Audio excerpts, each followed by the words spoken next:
Tahiri lobby lobby করে। কেন তাহিরি নবীর জন্য এত পাগল রে? কবরে যাইবা নবী ছাড়া কোনো আপন নাই, হাসরের ময়দানে উঠবা নবী ছাড়া কোনো আপন নাই, মিজানের পাল্লার গুড়াতেই হোক নবী ছাড়া কোনো উপায় নাই, আর সিরাতের পারে যাইবা নবী ছাড়া উপায় নাই। রাত্র 1টা 1:30 বেজে যাচ্ছে, হাজীগঞ্জের ডিগ্রি কলেজের মানুষ কানের মাছেও লারে না, ঘুম নাই নিদ্রা নাই। কেন জিজ্ঞাসা করে তোমরা কার পাগল? যুবকগুলা কই আমরা নবীর পাগল। রাইট, আমরা নবীর পাগল। নবীর শান শুনলে ঘুম হারাম হইয়া যায়, নবীর শান শুনলে বড় ভালো লাগে। এই জন্য আমরা সবাই নবীর পাগল, নবীর দেওয়ানা। আমরা মারা গেলে, আজকে মারা যান 3 দিন পরে বন্ধু আপনারে মনে রাখবে না, আপনারা কবর দেওয়ার পর 5 দিন পরে কবরের পারে কেউ যাবে না। আমার হাতের মধ্যে একটা মোবাইল আছে, এই মোবাইলের ভিতরে অনেক মানুষের নাম্বার আছে।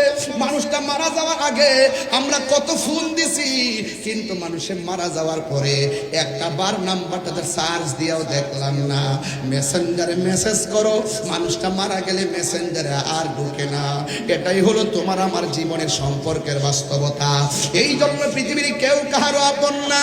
আজকে ময়রা দেখো 2 দিন পরে সবাই বলে গেছে, কিন্তু যিনি তোমারে কখনোই বলবে না গো, তিনি দুনিয়াতে আসার আগেও বলে নাই, যিনি দুনিয়াতে আসার পরেও বলে নাই, তিনি হলো তোমার আমার নবী রহমাতুল লিল আলামিন। জুড়ে কোন ঠিক কিনা? নবী গো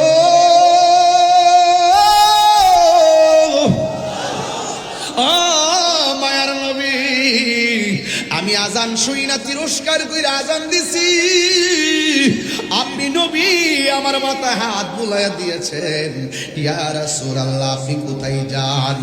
আপনার হাত মুবারকটা তো আমার মাথার মধ্যে দিলেন না। আপনার হাত মুবারক রাখার পর আমার দিলের মধ্যে কালিমার জজবা উঠে গেছে।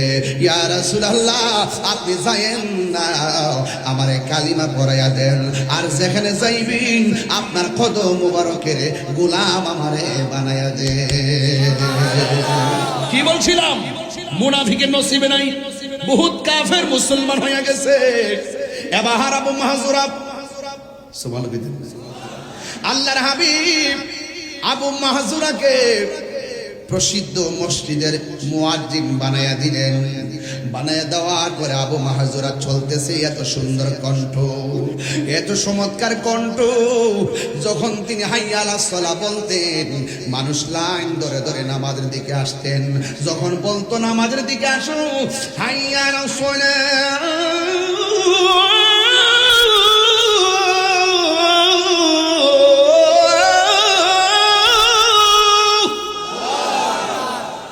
হাইয়া আলাস সালাহ,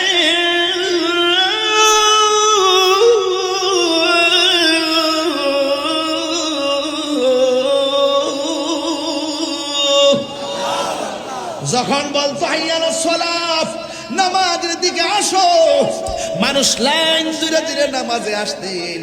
কারণ আজানটা বড় মায়া লাগে, আল্লাহু আকবারটা বড় মায়া লাগে, আশহাদু আল্লা ইলাহা ইল্লাল্লাহ বড় মায়া লাগে, আশহাদু আন্না মুহাম্মাদুর রাসূলুল্লাহ বড় মায়া লাগে, হাইয়া আলাস সালাহ বললে আরো বেশি মায়া লাগে, হাইয়া আলাল ফালাহ বললে বড় মায়া লাগে। সকালবেলা যখন কয় সালাতু খায়রুম মিনান নাওম, যখন বলে ঘুম থেকে নামাজ উত্তম, এই কথা বলার পর মানুষ ঘুম ফালাইয়া মসজিদের মধ্যে এসে ভরপুর হয়ে যায়। এই আবু মাহজুরা এত সুন্দর করে আজান দেয়, আজান দেওয়ার পর মানুষ মসজিদের মধ্যে ঢল নেমে যায়। আবু মাহজুরা দিন যত যাইতেছে, আবু মাহজুরার মাথার চুল, এই যে মাথার উপরে যে উপরে ভাগে চুলগুলা বড় হয়, আবু মাহজুরা ডান পাশের চুলগুলা কেটে ফেলে, বাম পাশের চুলগুলা কেটে ফেলে, পিছনের চুলগুলা কেটে ফেলে, সামনের চুলগুলা কেটে ফেলে। আবু মাহজুরার মাথার তালুর উপরে যে চুলগুলো, এই চুলগুলো তিনি আর কাটেন না। চুলগুলো এক আঙ্গুল হয়ে গেল, চুলগুলো আদাত হয়ে গেল, চুলগুলো এক হাত হয়ে গেল, চুলগুলো আলাদা করে লম্বা হয়ে পিঠের মধ্যে চলে গেল। আবু মাহজুরা সব দিকে চুল কাটে, কিন্তু মাথার তালুর চুল কাটে না। তোমরা যারা সারা জীবন বেদাতের ফতোয়া দিলা, তোমরা যারা সারা জীবন হারামের ফতোয়া দিলা, না জায়েজের ফতোয়া দিলা, তোমরাই এখন পান্তা বাতিলিশ লইয়া নাচানাচি করলা। এই জন্যই তোমরা তোমাদের মান ধরে রাখতে পারো না। 47 থেকে 71, 71 থেকে 86, 86 থেকে 91, 91 থেকে 96, 96 থেকে 2025। তোমরা রং যে কোনটা আমরা জানি না। এই জন্য আর নিফাক বিল এতেকাদ, শুনেন, কাফেরের চাইতে মুনাফিক খারাপ। কাফের তো দেখলে বোঝা যায়, এদেরকে আমরা চিহ্নিত করে রাখি তাদের কর্মর কারণে, চলার কারণে। আর মুনাফিকদেরকে কিন্তু দেখা যায় একরকম, ভিতরে আরেক রকম। এইরকম দ্বিচারিতা এবং কথা কাজের গর্মী যখন পরিলক্ষিত হয়, তখন আমরা যারা ধর্ম নিয়ে গবেষণা করি, আমরা মাঝে মাঝে একটু গরম হয়ে যাই। কারণ তোমরা ইসলাম নামটা প্রয়োজনে বাদ দাও, আমরা কোনো ইন্টারেস্ট নাই। যদি ইসলাম নাম দো, কাজটা ইসলামের মতো করছি। কেডা রাগ করবো, কেডা গুসা করবো, আই হ্যাভ নো টাইম। আমি তাহিরি হুজুর দায়িত্বহীন ভাষায় কথা বলি। ইসলাম কথা নিয়ে কথা বললে তোমাকে ইসলামের রূপরেখা মেনে কথা বলতে হবে। একদল আছে, তারাই মুসলমান নিজের দাবি করে, কিন্তু আমার নবীর শেষ নবী মানে না। আমি কইছি যদি মুসলমান দাবি করতে চাও, নবীর শেষ নবী মানতে হবে। আর যদি না মানো, তাইলে হিন্দু খ্রিস্টান নাম যেমন আরেকটা, আমাদের কোনো চাওয়া পাওয়া নাই, তোমরাও আরেকটা নাম দাও, কিন্তু মুসলমান নাম দিতে পারবে না। কথা কি পরিষ্কার নাকি কথার মধ্যে গ্যাপ রাখছি? তো আমাদের কথা এইটাই যে যারা ইসলামের কথা বলবে তারা মুনাফিকি করতে পারবে না। যেমন আমাদের মতো লোকদেরকে যত যুক্তি তর্কি দেন, তর্ক দেখান, বুঝাতে পারতেন না। এমনি আপনি রাজনীতি করেন, এটা ভিন্ন জিনিস। ধর্মের বিষয়ে যখন কথা বলবেন কেউ, আপনাকে জেনে কথা বলতে হবে। আপনি ধর্মের কথা, এটা মাথা পাগড়ি পড়ছি না আমি, এই পাগড়ি পরে টুপি লাগাইয়া আমি যদি মন গড়া কথা বলি, সাধারণ পাবলিক হয়তো না ধরুক, কিন্তু আরেকজন আলেম তোমার মতলবটা বুঝবো। এই জন্য বাজান, আমরা ওই লোকগুলার চিনি, আমরা জানি এক পাল্লায় থাকে না। এরা গুপ্ত ক্যাটাগরির লোক, যেখানে সুযোগ পায় হেহানি ঢুকে, সুযোগ পাইলে শরবত খায়, নাইলে কামড় মারে।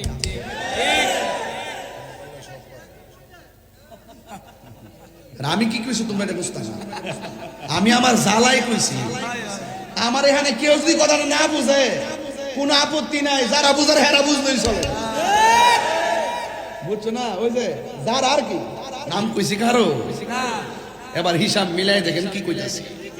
রাত্রে 12:30 সময় কিতা কইতাম, দিতেন 10টার সময়, সজাগ থাক তহুন তো তাহিরি কিতা কয়।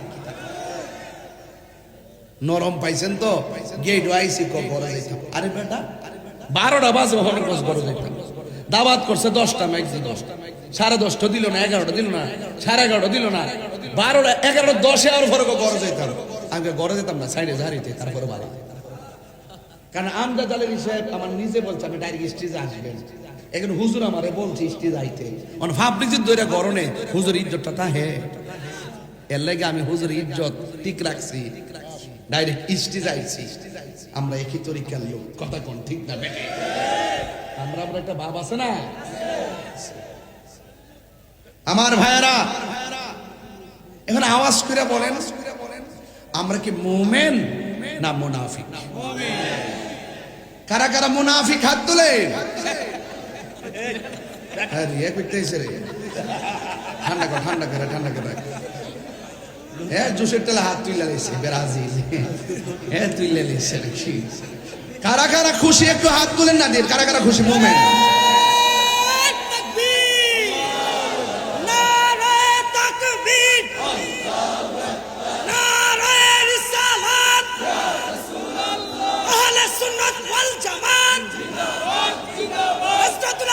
চুলার মধ্যে আগুন ধরায় লাকড়ি দিয়া, হাজীগঞ্জের চুলার ভিতরে আগুন ধরায় কাঠ দিয়া, খেরের কারি দিয়া। কিন্তু জাহান্নামের আগুন আল্লাহ কি দিয়া ধরাবে? আল্লাহ রাব্বুল আলামিন বলতেছেন, ওয়াকুদুহান নাসু ওয়াল হিজারা উইদ্দাত লিল কাফিরিন। আল্লাহ রাব্বুল আলামিন কোরআনে বলেন জাহান্নামের আগুন আল্লাহ ধরাইবে মানুষ দিয়া আর পাথর দিয়া। কবর যেমন ভয়ঙ্কর, হাসর ময়দান হবে ভয়ঙ্কর। কবর যেমন ভয়ঙ্কর, জাহান্নামের আগুন ভয়ঙ্কর। কবর যেমন করে বাঁশ পচার আগে লাশ